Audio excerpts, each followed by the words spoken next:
You don't learn your biggest lessons from doing everything right. You learn them from the moments you wish you could erase. But what if the very mistakes you're ashamed of are the exact ones that shape your future?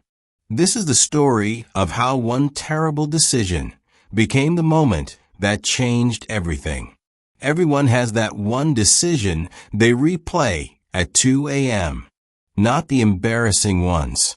The ones that change the direction of your life, the conversation you avoided, the chance you didn't take, the shortcut you thought no one would notice, the impulsive yes you should have said no to. For me, it was a single decision made in a moment of pressure, the kind that feels tiny at the time, but massive in hindsight. At the time, I thought it was the worst thing I'd ever done. I didn't know it would become the best teacher I'd ever have. It started on a rainy Thursday afternoon. I was supposed to present a project to a small team. Nothing huge, nothing life-changing, just something I had pushed aside because I assumed I could figure out last minute. And then last minute arrived. My heart raced. My palms were sweaty. The screen in front of me felt like a countdown timer. So I made a choice. A bad one. Instead of admitting I wasn't ready, I tried to bluff my way through it. Slides half-finished. Numbers unverified. A performance that immediately fell apart. I stumbled. I froze. I rambled. I contradicted myself. The room got quiet in the worst way. Not the respectful, listening kind of quiet, the oh no, what is happening kind of quiet. When it ended, nobody said anything. And that silence was heavier than criticism. I walked out feeling like I had cracked something important inside myself. Shame is a strange feeling. It's heavy and loud and makes you want to shrink into the smallest version of who you are. For the next few days, I replayed the moment again and again. The bad decision, the humiliation, the fallout. I was convinced that this mistake was a setback I'd never recover from. But life is strange. Sometimes the moment you break is the moment you finally see what needs fixing. Two things happened in the weeks that followed. 1. I was forced to be honest with myself. Not in the beat yourself up way. In the uncomfortable, necessary way. Why did I bluff? Why did I avoid preparing? Why did I think covering up a problem was easier than facing it? The truth was simple. I feared looking unprepared more than I feared being unprepared. That mistake forced me to confront something deeper. I didn't avoid preparation because I was lazy. I avoided it because I didn't want to face the possibility of failing. Ironically, avoiding failure caused me to fail. 2. The mistake revealed my blind spots. That single decision exposed all the habits I'd been ignoring. Taking shortcuts, hoping things work out somehow, avoiding conversations where I might look weak, confusing confidence with pretending. It was like turning on the lights in a room I'd been walking through in the dark. I started seeing everything clearly, sometimes painfully clearly. But clarity is the beginning of growth. Before you can change who you are, you have to understand who you've been. My worst decision ended up forcing me into my best habits. The embarrassment pushed me to do things I'd been resisting for years. I started preparing early. Not perfectly, just earlier than before. That tiny shift alone changed everything. I asked for help. I used to think asking questions made me look incompetent. Now I realized not asking was what held me back.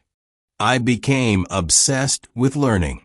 Not because I wanted to avoid failure, but because I wanted to avoid becoming the version of me who hid from it.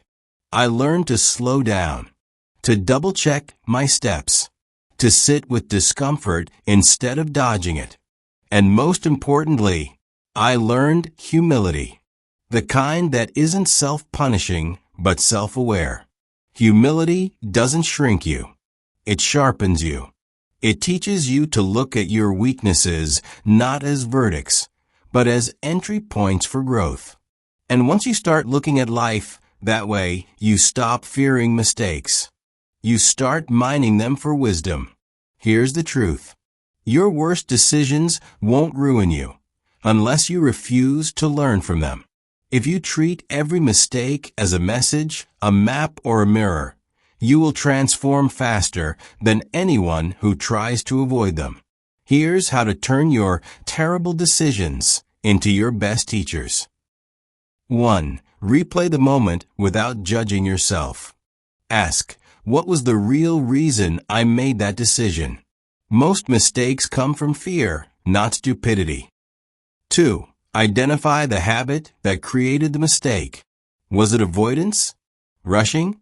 Trying to please someone? Not asking questions? Pushing intuition aside? Once you find the habit, you can change it. 3. Extract the lesson. Every mistake teaches at least one of these. You need better boundaries. You need more preparation. You need slower thinking. You need clearer communication. You need to listen to your instincts more. You need to trust yourself more. You need to reconsider who you're trying to impress. You need to face uncomfortable truths sooner. You need to ask for help when you need it. You need to let go of people who distract you from your path. You need to stop trying to look perfect. You need to grow into the version of yourself you keep imagining. Mistakes are incredibly specific. They point exactly where you need to grow. 4. Change one thing, not 10. Don't overhaul your life. Just fix the one behavior that led to the mistake. One corrected habit can prevent hundreds of future failures. 5. Use the mistake as a measurement tool. When a similar situation appears again, notice if you respond differently. If you do, congratulations. Your mistake paid off. If you don't, no problem. You simply learned something else you needed to work on.